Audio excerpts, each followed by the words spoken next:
BJP की तरफ से हालांकि दावा यह किया जा रहा था देवान जी कि हम 11 वो खुद लड़ रहे हैं, 3 उन्होंने सहयोगियों के लिए छोड़ी है। इस बार 2019 में जो 9 सीटें मिली थी उससे बेहतर करेंगे, लेकिन मामला आकर वहीं 12 पर रुक रहा है।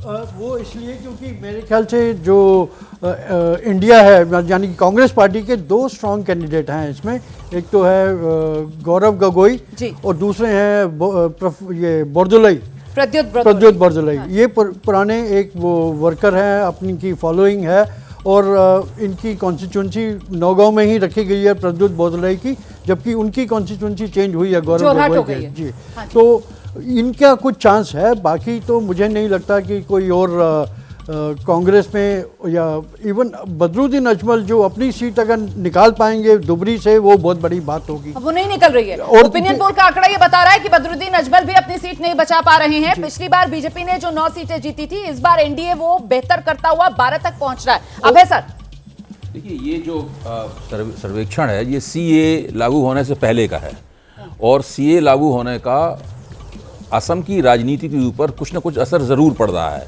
और वो असर हम लोग देख भी रहे हैं। वहाँ पर सीए के खिलाफ जैसे आंसू है, आज अखबारों में बड़ी तस्वीर छपी है, वो सब लोग मशालें लेके काफ़ी विशाल प्रदर्शन कर रहे हैं और दूसरे कुछ संगठन भी उसके खिलाफ सीए को जला रहे हैं। तो वो असर किस तरीके से असम की राजनीति को प्रभावित करता है, कहाँ तक वो असर जाएगा, हेमंत बिश्व शर्मा की सरकार उससे कैसे निपटने के तौर तरीके वो खोज रहे हैं। वो लोग, पुलिस जो है बहुत सारे आंदोलनकारियों से बॉन्ड भरवा रही है और कई तरीके अपनाए जा रहे हैं उससे निपटने के।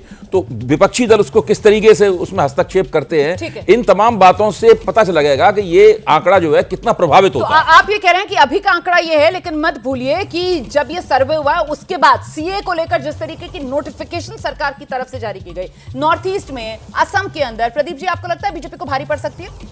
नहीं, बिल्कुल पड़ सकता है। देखिए ये डिपेंड करता है कि बीजेपी अपना केस किस तरह से प्रेजेंट करती है लोगों के साथ। सीए लागू होने के बाद असम में उसका क्या असर होगा ये बीजेपी को अंदाज़ा नहीं था, ऐसा नहीं कह सकते। उनकी तैयारी पहले से थी, उनको मालूम था कि किस तरह का रिएक्शन होगा।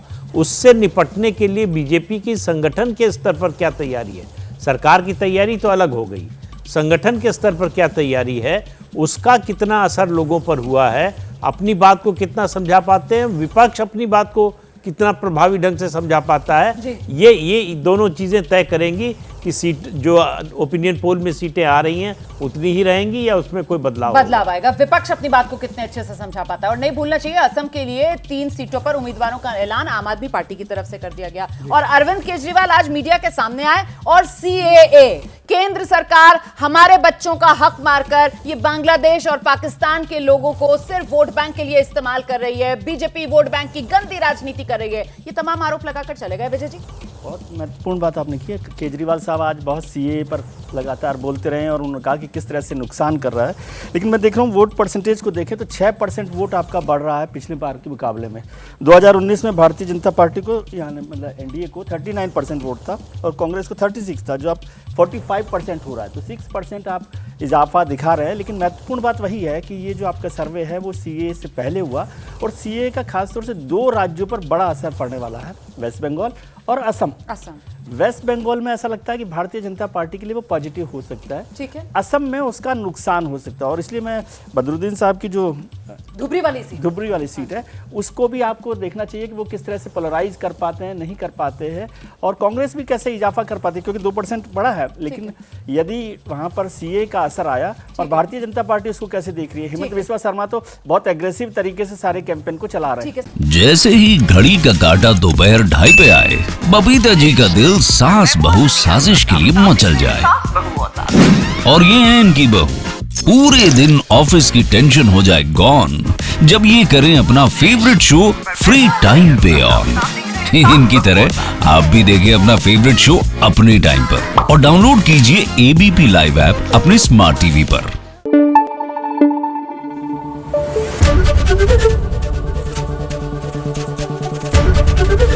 एबीपी न्यूज आपको रखे आगे।